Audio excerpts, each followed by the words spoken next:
CPIM വിശ്വാസികളെ ദ്രോഹിച്ച പാർട്ടിയെന്ന് BJP സംസ്ഥാന അധ്യക്ഷൻ രാജീവ് ചന്ദ്രശേഖരൻ.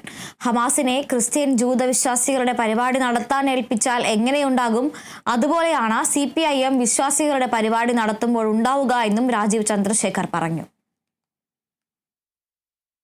ഞങ്ങളുടെ എല്ലാ ആഗ്രഹം എന്ന് പറഞ്ഞാൽ അയ്യപ്പത്തിൻ്റെ പേരിൽ ആര് എന്തെങ്കിലും ചെയ്താൽ അത് നന്നായി നടക്കണം.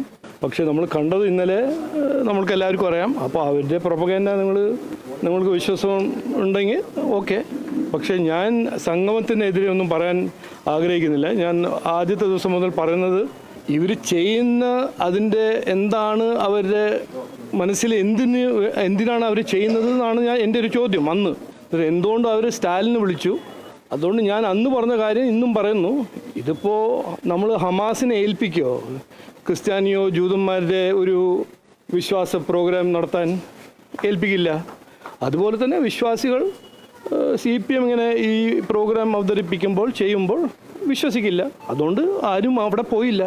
എന്ത് കാരണത്തോണ്ടാണ് ഒരു വിശ്വാസി CPM അവതരിപ്പിക്കുന്ന ഒരു പ്രോഗ്രാമിൽ പോവുക? നിങ്ങളൊന്ന് വിചാരിക്കൂ. ദ്രോഹിച്ച ഒരു പാർട്ടി, ദ്രോഹിച്ചൊരു സർക്കാർ എന്തുകൊണ്ട് വിശ്വാസികൾ അവരെ വിശ്വസിക്കും?